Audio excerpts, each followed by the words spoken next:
What is going on, everybody? I am back for another video, and as you can see with what's on screen, today I'm going to be doing a video on a recently completed personal project of mine, a replica pair of boots from the 1989 film Batman. This is a replica pair of the bat boots worn by Michael Keaton, the stuntman, and all the other actors that portrayed Batman in the film.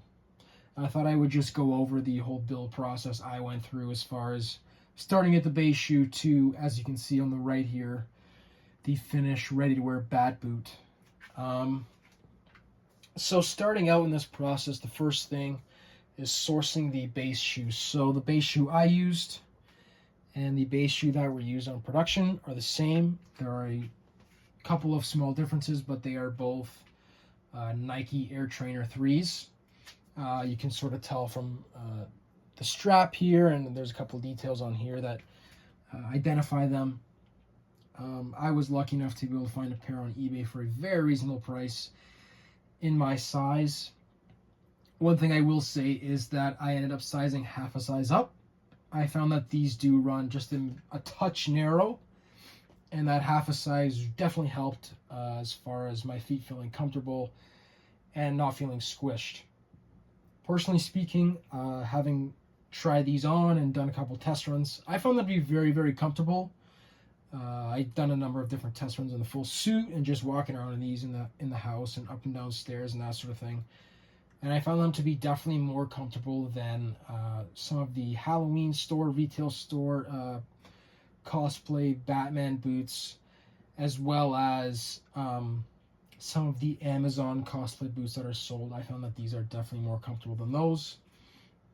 So moving along, once you have the base shoe in hand, I did have to do a couple of repairs on a couple little spots, just a little bit of barge cement, and they were fine. Is creating these uppers to make them into actual boots. So to do that, I ended up putting a boot on, and I wrapped my leg and my foot, as well as the edges of the shoe in saran wrap and masking tape. And from that, I was able to come up with these templates for sewing the uppers. So it was a very simple template. Probably took me 10 minutes to do. I definitely recommend putting hash marks on your templates. It makes sewing a lot easier and making sure everything lines up in the end, which is extremely important when you're gluing these on. So once these templates were created, I ended up getting some marine vinyl. I went with marine vinyl just because it was very cost effective. There was a place local to me that sold a large quantity of it for a good price, and I wasn't confident that the leather that would be used on this would run through my sewing machine.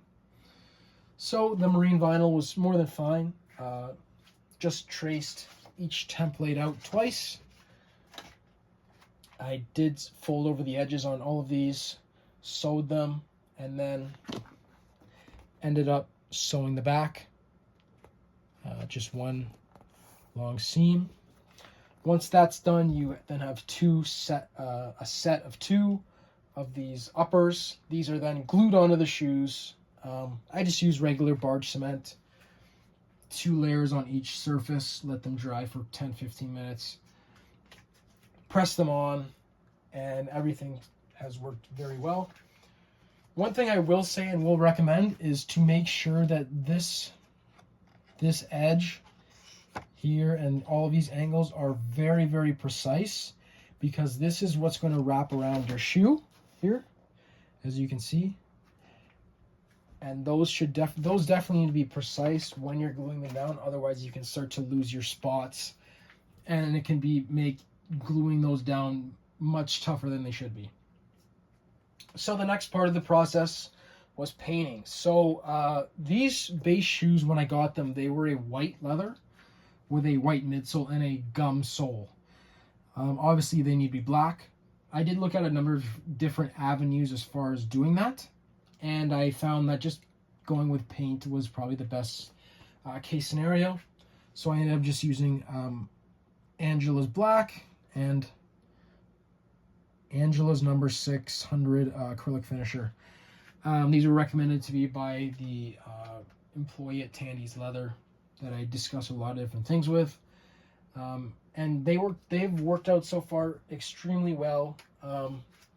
2 coats of black on each shoe, let them dry for about 12 hours. 2 coats of finisher, let those dry for 3 days, I think I did, just to make sure that once I handle them that nothing comes off, nothing rubs off, whatever. Once all the paint was all set and all done, then came making these much more functional. So just use a basic hole punch to punch out the holes here. Same thing here. I ended up doing 15 eyelids, probably a little bit over excessive, just because with that many eyelids, that means you need ridiculously long laces. If anybody was wondering and did the same thing, I ended up using 102-inch laces, which are very hard to come by now, but they work. But yeah, punch these out. Just used a Home Depot eyelid clamp to put these in, and they worked very well. I did also put leather backing on the inside where the eyelids are, just to give it a little bit more strength, so that these boots hold up their shape a little bit better. Moving along to the final part of the build is the boot armor. So you have there's 2 sections to the boot armor on each boot. You have the lace cover and the upper lace cover, I guess. I did these in-house as well. These are all just leather. This was from a template I created myself. It's just one basic sheet of, I believe it's 6-ounce leather. And to get the shape, just wet it down with nice warm water. Formed it over the shape I was using, and then let it sit for a couple of days, and it dried in the shape I needed. And this, the upper leg armor, came from a template I got on Etsy from Prime Props. It's a very, very good template. It was very easy to download, all of that sort of stuff. And it was probably the best one I've found to date, just because I didn't want to try and freehand this like I did that. But this, again, is just leather. It's a base.